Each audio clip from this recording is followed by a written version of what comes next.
Hi. അപ്പോഴേ ഈ cooking ഒന്നും ഇല്ലാതെ നമുക്കൊരു അടിപൊളി ക്ലേ ഉണ്ടാക്കിയാലോ?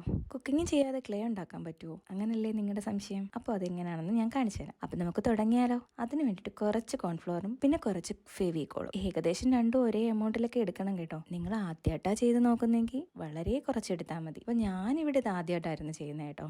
അതുകൊണ്ട് ഞാൻ ഈ ഒരു ചെറിയൊരു ബൗളിൽ രണ്ടും ഏകദേശം തുല്യ എമൗണ്ടിലാണ് എടുത്തേക്കുന്നത്. അതിനുശേഷം ഒരു ഐസ്ക്രീമിന്റെ സ്റ്റിക്ക് ഉപയോഗിച്ച് രണ്ടും കൂടെ നന്നായിട്ടൊന്ന് മിക്സ് ചെയ്ത് എടുത്തിട്ടുണ്ട്. നമ്മൾ കിച്ചണിൽ സ്ഥിരമായിട്ട് ചെയ്തില്ലെങ്കിലും വല്ലപ്പോഴൊക്കെ ചെയ്യുന്ന ഒരു കാര്യമാണല്ലോ ഈ ചപ്പാത്തി, പൂരി, അല്ലെങ്കിൽ പിന്നെ എന്താ റൊട്ടി, ഇങ്ങനെയുള്ള സാധനങ്ങൾ കുഴയ്ക്കുക എന്നുള്ളത്. അപ്പോൾ ആ ഒരളവിൽ നന്നായിട്ട് അങ്ങോട്ട് കുഴച്ചെടുക്കുക. അതിനുശേഷം ഇതുപോലെ ഒരു മോയ്സ്ചറൈസർ, അതെന്താന്ന് വെച്ച് കഴിഞ്ഞാൽ ശരിക്കും ഇതിനൊരു ബാഡ് സ്മെല്ല്, അതായത് ഈ ഫെവിക്കോളും കോൺഫ്ലോറും ഒക്കെ ചേരുമ്പോൾ ഒരു ബാഡ് സ്മെല്ല് മാറാൻ വേണ്ടിയിട്ടും പിന്നെ ഇതൊന്ന് കുറച്ച് സോഫ്റ്റ് ആവാനോട് വേണ്ടിയിട്ടാണ് ഇങ്ങനെ ചെയ്യുന്നത്. ഞാനിപ്പോൾ ഇതെന്താ ചെയ്യുന്നതെന്ന് നിങ്ങൾക്ക് മനസ്സിലായെന്ന് എനിക്കറിയെങ്കിലും ഞാൻ പറയാം. ഞാൻ ആ മഷ്റൂമിന്റെ ബേസ് ആണ് ഈ ഉണ്ടാക്കി കൊടുക്കുന്നത്. അങ്ങനെ ബേസ് ഒരുവിധം എത്തിച്ചു. ഇനി വേണ്ടുന്നത് പുള്ളിക്കാരനൊരു തല ഉണ്ടാക്കുന്നതിന് അത്ര വലിയ പാടൊന്നുമില്ല കേട്ടോ. ആ സെന്റർ പോർഷൻ ഇങ്ങനെ കുഴിഞ്ഞിരിക്കുന്ന രീതിയിൽ ഇതേപോലെ ഒന്ന് ചെയ്ത് കൊടുക്കുക. അതിന്റെ മുകൾ ഭാഗം ഇതേപോലെ ഒന്ന് കട്ട് ചെയ്ത് കൊടുക്കുന്നുണ്ട്. ഇപ്പൊ നിങ്ങൾ വിചാരിക്കും അതെന്തിനാണെന്നല്ലേ, പറയാം. അതിനുശേഷം നമ്മൾ ഈ പുള്ളിക്കാരനെ ഒരു ദിവസം ഒന്ന് റെസ്റ്റ് എടുക്കാൻ വിടണം. പണിയെടുത്തല്ലേ, ഒന്ന് റെസ്റ്റ് എടുക്കുന്നതൊക്കെ നല്ലതല്ലേ. അപ്പോൾ റെസ്റ്റ് ഒക്കെ എടുത്തതിന് ശേഷം നമുക്ക് ഈ ഒരു പരുവത്തിൽ കിട്ടിയിട്ടുണ്ട് പുള്ളിക്കാരനെ. ഇനിയാണ് നമ്മുടെ മെയിൻ പ്രോഗ്രാം. എന്താണെന്നല്ലേ, പെയിന്റിങ്. എനിക്കങ്ങനെ പെയിന്റിങ് അത്ര വലിയ വശമുള്ള ഒരു കാര്യമൊന്നും അല്ല,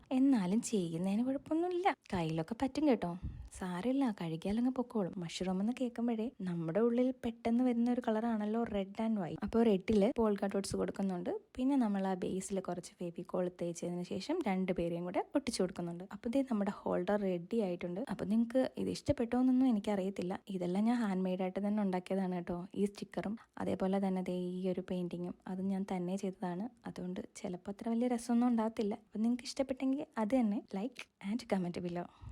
ബൈ.